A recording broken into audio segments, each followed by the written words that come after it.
Ok, ya lo habíamos anunciado, estamos con Lars Ulrich de Metallica a una hora y algo de comenzar su quinta presentación, su debut en Lollapalooza, Chile. Lars, thanks for your time, brother. First of all, Metallica plays several times in his history at Lollapalooza. You recently played in Brazil, Argentina. You also play at Lollapalooza Chicago. But in my opinion, there's a very very special one, that Lollapalooza '96, the last huge tour of the Ramones. You just released Load. What kind of memories do you have of that historic version, iconic version of Lollapalooza '96 when you shared the stage with Soundgarden, amazing bands? It was Metallica, Soundgarden.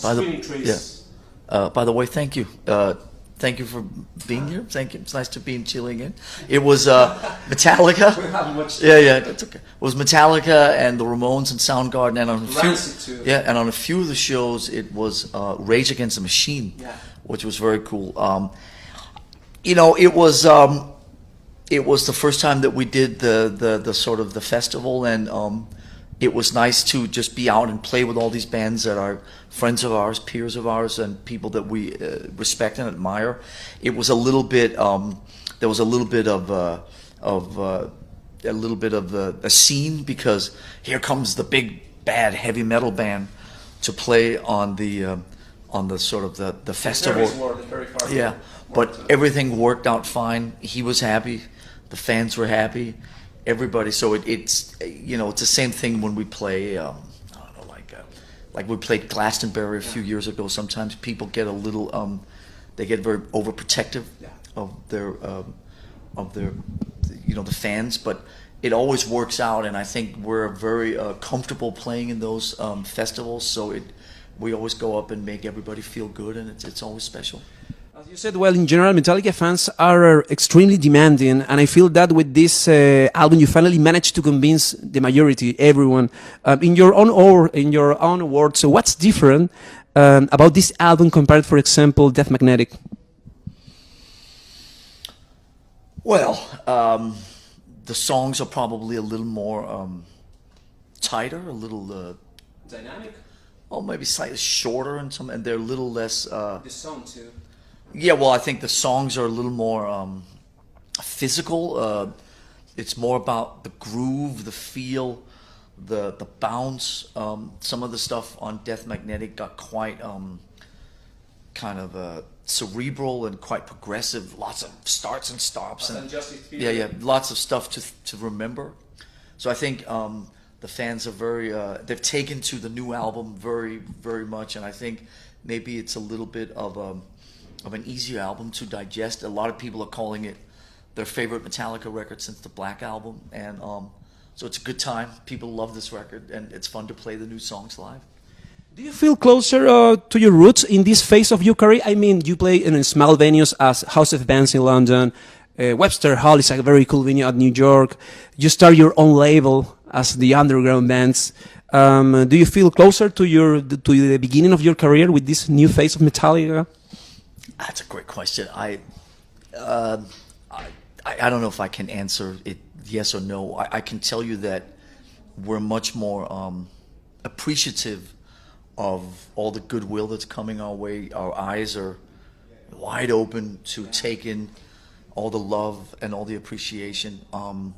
It's a great time to be in Metallica, and I think ultimately what the success does for us, it just gives us the freedom to play, like you say, Webster Hall, to play smaller shows, to come play Lollapalooza in Chile, in Argentina, and Brazil, to do different things. We always can just. I think there's a lot of freedom to just do anything, and I think that our true fans know that Metallica always needs to be able to sort of do different things and come and go, but I think obviously, to a degree, as you get older, you maybe we're a little more comfortable with who we are, and I think that maybe we don't feel the need to prove ourselves so much. This is in English you say it's all gravy. Yeah. It's all gravy.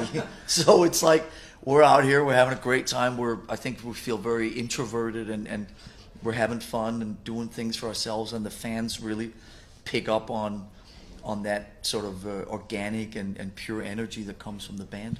Lars, how has that been to be in charge of everything? I mean, you start your own label and that kind of feeling.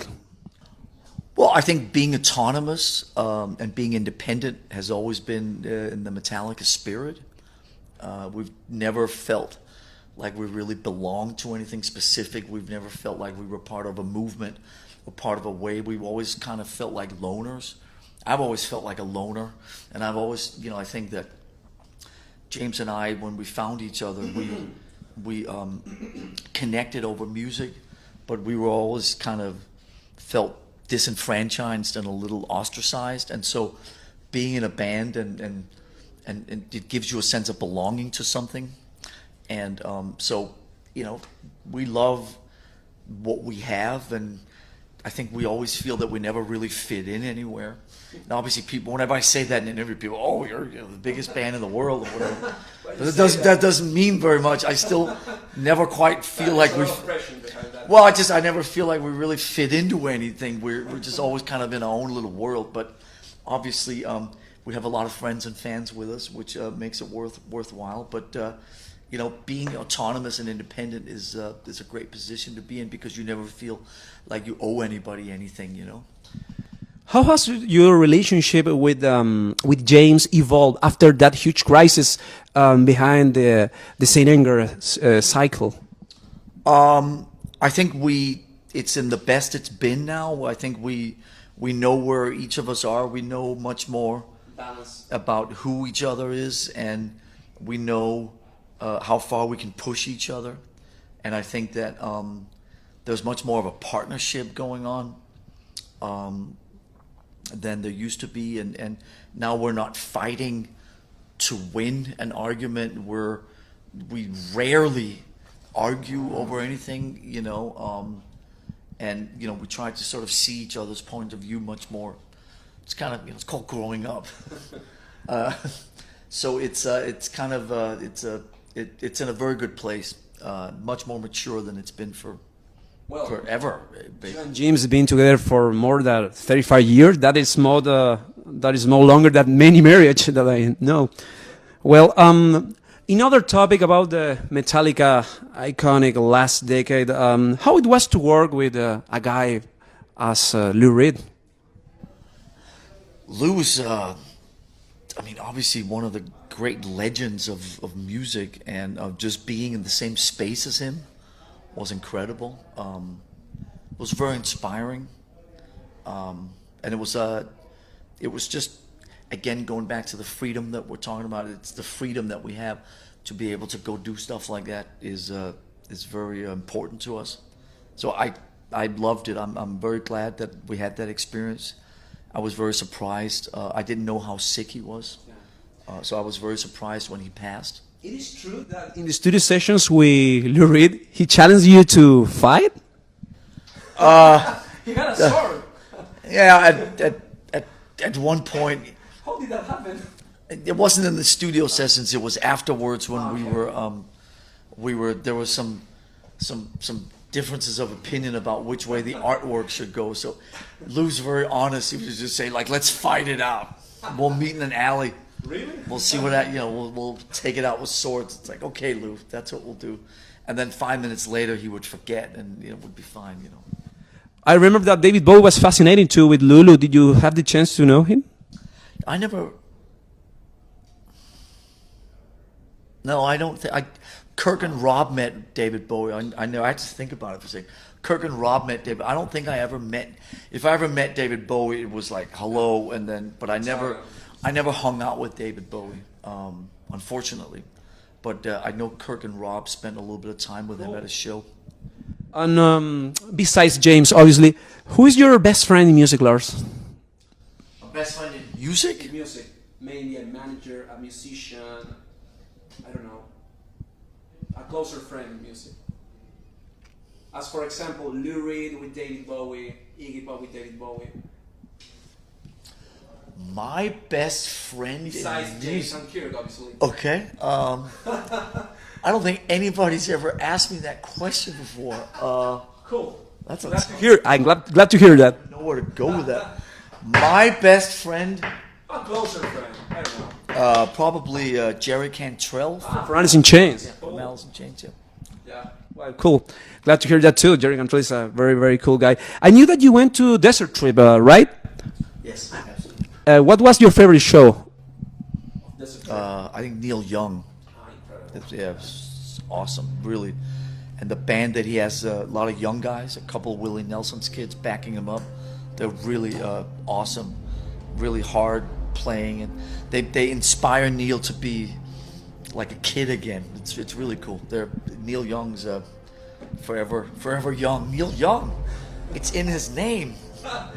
And which of those classic bands is, in your opinion, in better shape? The Stones, Roger Waters, Paul. Paul McCartney is insane. Very extensive set. Mick Jagger.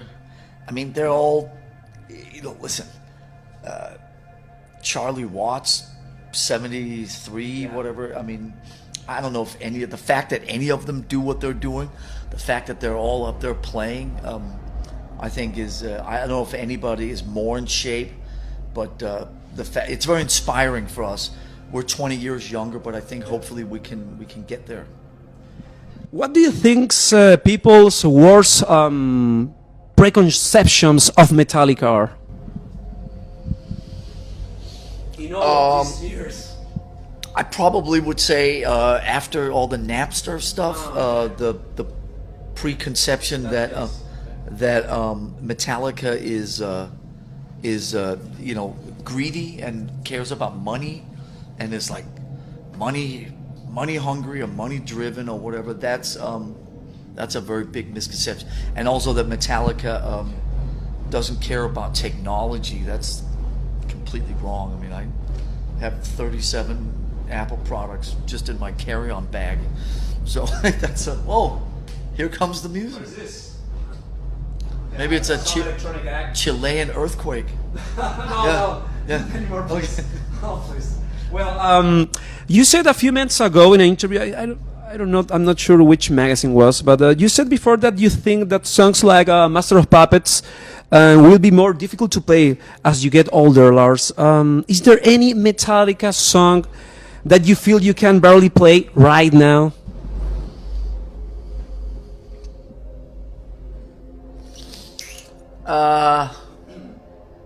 No, I think they're all doable now. I wouldn't play it. I wouldn't try to play it if it was that difficult to begin with. So I think that they're all so far so good. It's okay. Thanks for asking. Well, what does the future hold for Metallica besides that huge extensive touring worldwide? Do you have any plans? Maybe, I don't know. We're gonna stay on the road for probably at least another 2 years, maybe 3. We got Europe. Maybe another what? Another reissue. Yeah, I think that the Master of Puppets reissue is coming, hopefully this year. So more shows, more reissues, maybe some different stuff. I don't know. We're having the best years of Metallica's career, 35 years. We're just going to keep going till we fall over. Okay. Well, Lars, thanks for your time. It's been a pleasure. Good luck in this gig at Lollapalooza, your 5th time in Chile. Esto fue Lars Ulrich de Metallica, preparándose para romper todo el Lollapalooza, el cabeza de cartel, la anda más convocante. La 7ª edición de Lollapalooza Chile lo vieron a través de Sonar TV y Radio Sonar.